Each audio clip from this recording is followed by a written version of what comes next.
अस्सलाम वालेकुम गाइस। तो आज का जो हमारा टॉपिक है वो है माइटोकॉन्ड्रिया। माइटोकॉन्ड्रिया बेसिकली हमारे पास क्या होता है, सेल ऑर्गेनल। जैसे कि मैंने आपको पहले ही बताया हुआ है कि जैसे हमारी बॉडी सेल से बनी हुई है, वैसे ही सेल भी किसी चीज़ों से बना हुआ है। ठीक है, तो सेल जिन चीज़ों से बना हुआ है उसे हम ऑर्गेनल्स कहते हैं। तो उनमें से एक ऑर्गेनल हमारे पास माइटोकॉन्ड्रिया भी है। माइटोकॉन्ड्रिया एक यूकैरियोटिक ऑर्गेनल है। ठीक है, they are called power house of the cells because it manufacture and supply of energy to the cell.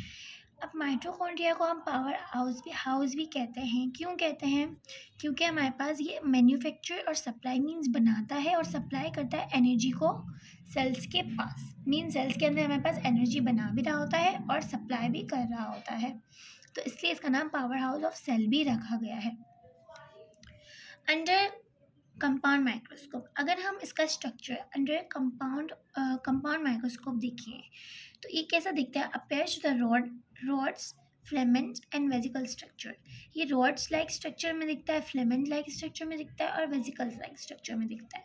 अगर हम कंपाउंड माइक्रोस्कोप की बात करें तो ये इसके 3 शेप्स हैं जो हमें कंपाउंड माइक्रोस्कोप में दिख रहे होते हैं। अगर हम बात करें अंडर इलेक्ट्रॉन माइक्रोस्कोप की, तो उसके अंदर मेरे पास इसका जो स्ट्रक्चर है वो कॉम्प्लेक्स स्ट्रक्चर दिख रहा होता है, appears to the complex structure.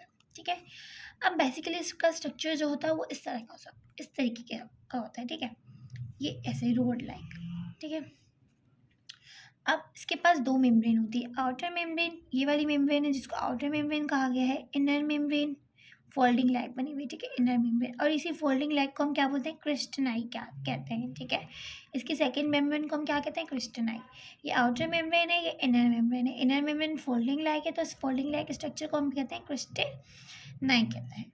ठीक है, अब इनके अंदर ये जो आपको डॉट्स दिख रहे हैं, ये डॉट्स नहीं, हमारे पास क्या है? राइबोसोम्स। क्या है हमारे पास? राइबोसोम्स है, राइट। और इसके अंदर एक फ्लड होता है, ठीक है, जिसे मैट्रिक्स कहा जाता है। जो ये फ्लड है, राइबोसोम जिसके अंदर लगे हुए फ्लड के अंदर है। ठीक है, ये पूरा हमारे पास एक फ्लड है, जेली लाइक स्ट्रक्चर, उसे मैट्रिक्स कहते हैं। अब हमारे पास क्रिस्टनाई के अंदर ये जो डॉट्स हैं, ब्लैक डॉट्स, ठीक है, ये हमारे पास होते हैं F1 पार्टिकल्स, जिसको अगर हम खोल के देखें वो कुछ इस तरीके से दिखते हैं। इसके फर्दर डिटेल हम आगे देखेंगे। और इसके अंदर हमारे पास डीएनए भी मौजूद होता है। जो स्ट्रक्चर हमें दिख रहा है वो डीएनए है। ये तो हमने देख लिया कि राइबोसोम्स कैसे दिखते हैं। यहाँ पे हम इसको इन अ वर्डिंग पढ़ेंगे और सबके फंक्शन दिखेंगे। सबके फंक्शंस क्या हैं? Mitochondria has 2 membrane. जैसे कि हमने पीछे स्ट्रक्चर बना हुआ था उसमें देखा हमारे पास 2 मेम्ब्रेन थी, एक आउटर मेम्ब्रेन, एक इनर मेम्ब्रेन। ठीक है, outer membrane is present in smooth form. Outer membrane हमारा स्मूथ फॉर्म में, मीन्स हमने देखा था ऐसे बनी हुई थी, बिल्कुल स्मूथ फॉर्म में बनी हुई थी, राइट। अब inner membrane it is present in folding forms. हमने देखा था एक अंदर लेयर थी ऐसे फोल्डिंग फॉर्म्स। ठीक है, ये हमारे पास फोल्डिंग फॉर्म्स में हमारे पास कौन सी थी? इनर मेम्ब्रेन थी। Each folding of inner membrane is called cristae. मैंने आपको पहले ही बताया था कि ये जो फोल्डिंग है, एक फोल्डिंग को हम क्या कहते हैं? क्रिस्टनाई कहते हैं। एक फोल्डिंग हमारे पास क्या कहलाएगी? क्रिस्टनाई कहलाएगी। ठीक है, जो अंदर की फोल्डिंग होती है उसकी एक फोल्डिंग को अगर हम देखें तो उसको बोलते हैं सिस्टरनाई, राइट। सिस्टरनाई contains no black structure, they are called F1 particles. अब हमने देखा था सिस्टरनाई के अंदर कुछ ऐसे पार्टिकल्स थे डॉट लाइक। ठीक है, ये हमारे पास सिस्टरनाई है, इसके अंदर हमारे पास डॉट लाइक पार्टिकल्स थे जो ऐसे लॉलीपॉप फॉर्म में नॉन लॉफ फॉर्म पे थे। ठीक है, वो हमारे पास कहलाते हैं F1 पार्टिकल्स। जो सिस्टरनाई कंटेन करता है अपने अंदर नॉब लाइक स्ट्रक्चर की फॉर्म में, वो हमारे पास कहलाते हैं F1 पार्टिकल्स। अब तो हमने पढ़ ली मैट्रिक्स। मैंने आपको पहले ही बताया था मैट्रिक्स हमारे पास जेली लाइक स्ट्रक्चर हमारे पास कुछ होता है अंदर। ठीक है, फ्लूइड फॉर्म में। तो देखते हैं, fluid area of mitochondria, fluid filled area of mitochondria. ठीक है, हमारे पास एक फ्लूइड लाइक होता है, राइट, माइटोकॉन्ड्रिया के अंदर। इसे हम मैट्रिक्स कहते हैं, जिसके अंदर मैंने आपको बताया था ये पूरा हमारे पास एरिया जो है इसमें पूरा फ्लूइड है और इसके अंदर हमारे पास राइबोसोम्स अटैच्ड है। ठीक है, अंदर राइबोसोम्स अटैच्ड है। It contains of enzymes. अब इस मैट्रिक्स के पास क्या क्या होते हैं? एंजाइम्स होते हैं, कोएंजाइम्स होते हैं, ऑर्गेनिक कंपाउंड जो होते हैं, इनऑर्गेनिक फॉस्फेट्स भी होते हैं। ये सारी चीज़ें एक मैट्रिक्स में पाई जाती हैं, इसके अंदर होती है, वो अपने अंदर कंटेन कर रहा होता है।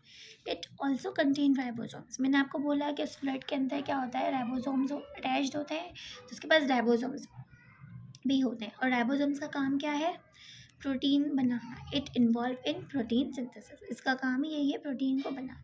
ठीक है। DNA is present, that's why it is known as self-replicating organelle। मैंने आपको पहले ही बताया, पीछे जो था इसके बीच में हमारे पास DNA थ्रेड लाइक स्ट्रक्चर मौजूद था। ठीक है, तो इसके अंदर DNA मौजूद है, इसलिए इसको हम क्या कहते हैं, सेल्फ रेप्लिकेटिंग ऑर्गेनेल। मीन्स ऐसा ऑर्गेनेल जो अपने आप को खुद रेप्लिकेट कर सकता हो, मतलब अपने जैसे दूसरे ऑर्गेनेल बना सकता है, उसको अपने रेप्लिकेशन का प्रोसेस कहते हैं। सेल्फ रेप्लिकेशन मीन्स इसको किसी की ज़रूरत नहीं होती, वो खुद अपने आप को रेप्लिकेट कर रहा होता है। तो ये एक self replicating organelle due to DNA। It is site of metabolic process, Krebs cycle, aerobic respiration, fatty acids, oxidation. ये हमारे पास बहुत सारे मेटाबॉलिक प्रोसेस कर रहा होता है, जैसे कि क्रेब्स साइकिल एरोबिक रेस्पिरेशन कर रहा होता है, फैटी एसिड्स ऑक्सीडेशन कर रहा होता है, और भी बहुत सारे हमारे पास मेटाबॉलिक प्रोसेस होते हैं जो ये परफॉर्म कर रहा होता है। ठीक है, तो आज का ये जो हमारा टॉपिक था ये था माइटोकॉन्ड्रिया। आई होप आपको समझ आया होगा। अगर मेरी वीडियो पसंद आई हो तो लाइक शेयर कमेंट ज़रूर करें और मेरे चैनल को सब्सक्राइब करें। आज के लिए इतना ही। अल्लाह हाफिज़।